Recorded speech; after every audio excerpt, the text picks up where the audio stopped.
Hi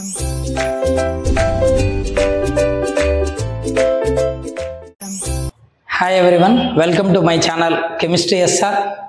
Those who are new here, myself Subbarayudu. I teach chemistry in simple way. If you are interested, keep watching. In today's session, we are going to discuss about limitations of valence bond theory. Intermediate second year or 12th class chemistry, the chapter coordination compounds. ఇందులో valence bond theory limitations మనం observe చేస్తున్నాం. Previous వీడియోలో valence bond theory, complex compound bonding, mode of bonding ఎలా ఉన్నది, ఎలా explain చేస్తుందో చెప్పాం. దానికి 6 కోఆర్డినేషన్ నెంబర్ ఉన్నటువంటి కాంప్లెక్స్లు 2 తీసుకొని డయామాగ్నెటిక్, పారామాగ్నెటిక్, 4 కోఆర్డినేషన్ నెంబర్లో డయా, పారా, ఓకేనా, అన్ని క్లియర్గా అబ్జర్వ్ చేసాం. ఇప్పుడు ఈ థియరీలో ఉన్న లిమిటేషన్స్ ఏంటో చూద్దాం. One thing, valence bond theory successfully explains the formation, structure and magnetic properties of complex compound. Bonding ఎలా ఉంది, కాంపౌండ్ కు స్ట్రక్చర్ ఎలా ఫామ్ అవుతుంది, mode of bonding between ligand and metal అనేది చాలా క్లియర్గా ఎక్స్ప్లెయిన్ చేసింది బేస్డ్ ఆన్ హైబ్రిడైజేషన్. ప్రీవియస్ వీడియోలో మనం డిస్కస్ చేసాం. Then structures, then magnetic behaviour. Magnetic behavior, is it diamagnetic or paramagnetic, can be explained by valence bond theory. Okay na? Good. But this theory has some limitations. But it has some shortcomings and shortcomings nothing but limitations. ఏంటవి, ఏంటి ఆ limitation? ఇంకా బాగా explain చేసిన ఉన్న limitations ఏంటంటే, number 1, it does not give quantitative data regarding to magnetic behavior or magnetic data. అంటే మనకు వ్యాలెన్స్ బాండ్ థియరీ ఇచ్చిన కాంప్లెక్స్ డయామాగ్నెటికా పారామాగ్నెటికా చెప్పగలిగింది. అంటే whether it is dia or para, nothing but quality చెప్పింది, but no quantitative data. So paramagnetic అంటే how much para, what is the magnetic moment, mu is equals to, suppose 1 unpaired electron ఉంటే magnetic moment 1.73 Bohr magnetons ఉంటుంది. చెప్పిందా ఈ theory ఎక్కడన్నా? చెప్పలేదు. 2 unpaired electrons ఉంటే 2.84, 3 unpaired electrons ఉంటే 3.87, 4 అన్పెయిడ్ ఎలక్ట్రాన్స్ ఉంటే 4.90, 5 అన్పెయిడ్ ఎలక్ట్రాన్స్ ఉంటే 5.92 బోర్ మ్యాగ్నెటాన్స్ అంట. So this is the magnetic moment. ఈ వాల్యూస్ మనకు వ్యాలెన్స్ బాండ్ థియరీ ఎక్కడా చెప్పలేదు. So this much of పారామాగ్నెటిజం is present అని ఎక్కడా మెన్షన్ చేయలేదు. Just whether the complex is para or dia, it's enough, but no quantitative data. Okay na? అర్థమైంది అనుకుంటా. ఇలా quantitative data regarding magnetic moment అనేది ఎక్కడ మనకి ఇవ్వలేదు. First drawback. Okay, that's it. Now come to second one. It does not explain the colour exhibited by coordination compounds. For example copper sulphate CuSO4 NH3 taken 4 times.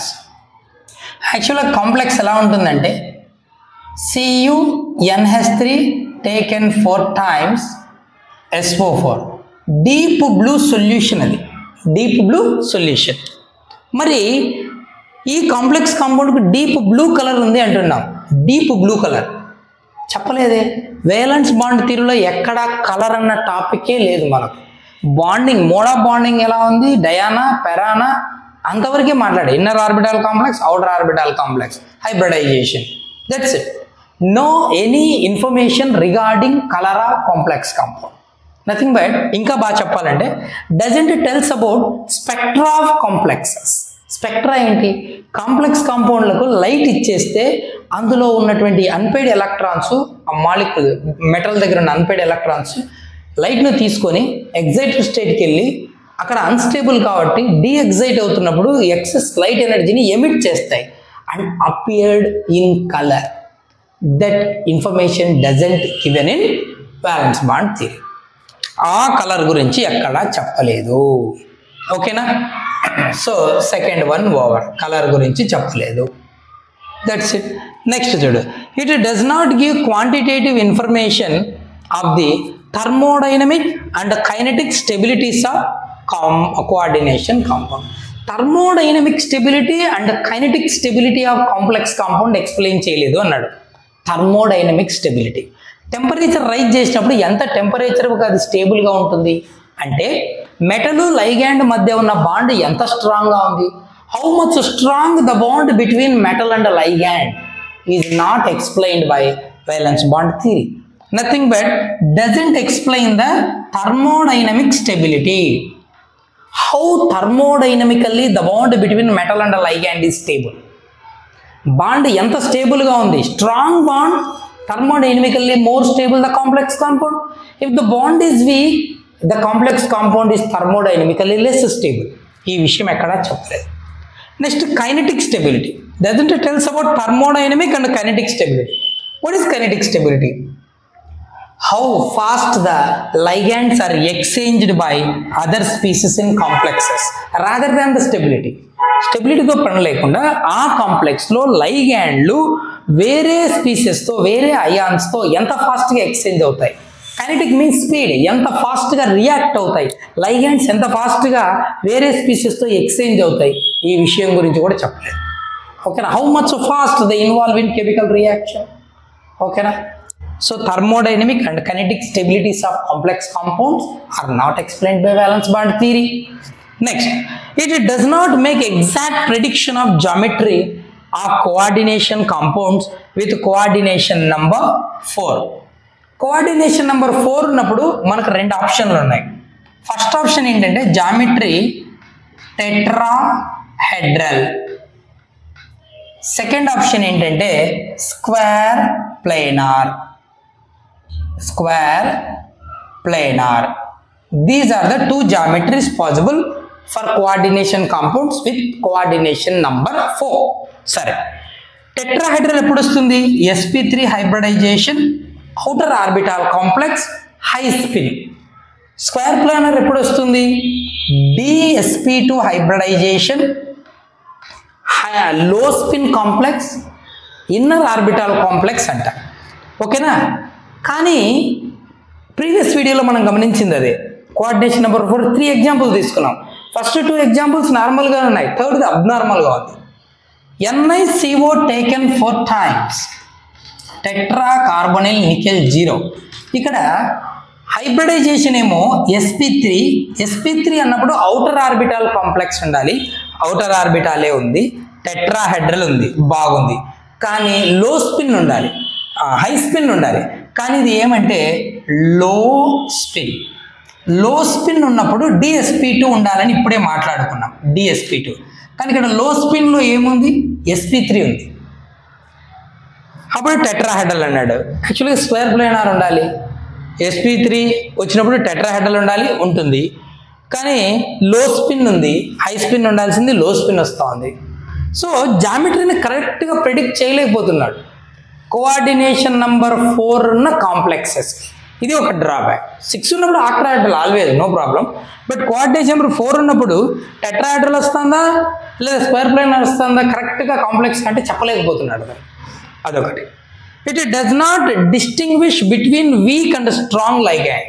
ఇప్పుడు ligands ఉన్నాయనైనా carbon monoxide లైగాండే, cyanide లైగాండే CN-, ఓకేనా, SCN-, thiocyanide లైగాండే, అన్ని లైగాండే. Chloride లైగాండ్గా behave చేస్తుంది, ఫ్లోరైడ్ లైగాండ్గా బిహేవ్ చేస్తుంది, అమ్మోనియా లైగాండ్గా బిహేవ్ చేస్తుంది, అన్ని లైగాండ్గా బిహేవ్ చేస్తాయి. న్యూట్రల్ లైగాండ్, నెగిటివ్ లైగాండ్స్ ఉన్నాయి.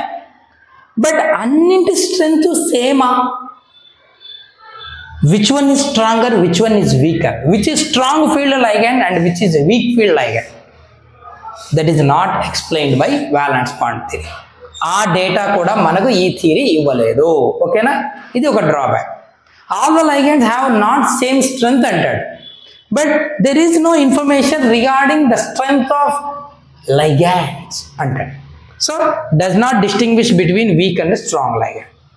Finally, hybridization involving in tetrahedral or octahedral complexes. Tetrahedral lo లేదా octahedral complexes లో cannot predict without a knowledge of unpaired electron.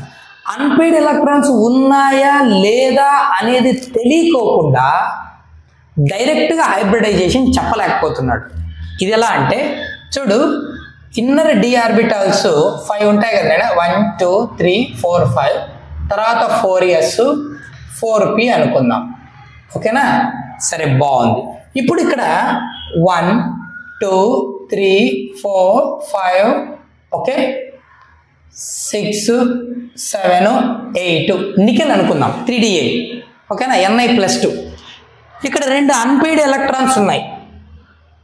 ఇప్పుడు అన్పెయిడ్ ఎలక్ట్రాన్స్ ఉంటే అది sp3 హైబ్రిడైజేషన్ పారామాగ్నెటిక్. sp3 అని చెప్పగలుగుతున్నాడు. Unpaid ఎలక్ట్రాన్లు లేకపోతే అంటే ఈ ఎలక్ట్రాన్ వచ్చి ఇక్కడ పెయిర్ అవుతే dsp2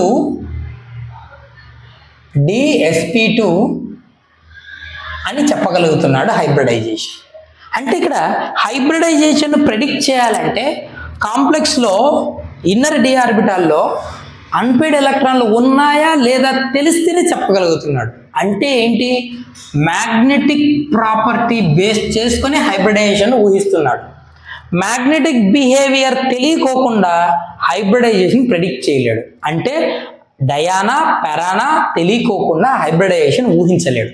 డయా అంటే అన్ని పెయిర్ అయి ఉంటాయి, నో అన్పెయిడ్ ఎలక్ట్రాన్స్, dsp2.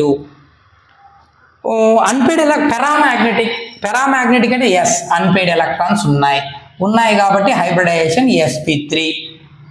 ఇలా అంటే హైబ్రిడైజేషన్ ఎలా ప్రిడిక్ట్ చేయగలుగుతున్నాడు? అన్పెయిడ్ ఎలక్ట్రాన్స్ ఉన్నాయా లేదా అనేటువంటి నాలెడ్జ్ బేస్ చేసుకుని. అంటే ఏంటి? Hybridization involving in tetrahedral similar to octahedral complexes cannot be predicted without a knowledge of unpaired electron. Unpaired electrons ఉన్నాయో లేదో చెప్పకుండా డైరెక్ట్గా హైబ్రిడైజేషన్ చెప్పు అంటే చెప్పలేకపోతున్నాడు. So without knowing the knowledge of unpaired electron, this theory cannot predict the hybridization.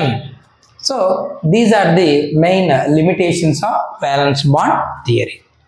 ఇంతటితో valence bond theory అయిపోతుంది. Hope you understand. If you have a doubt, feel free, do leave a comment. That's it for today's video. Keep watching. See you next. Thank you.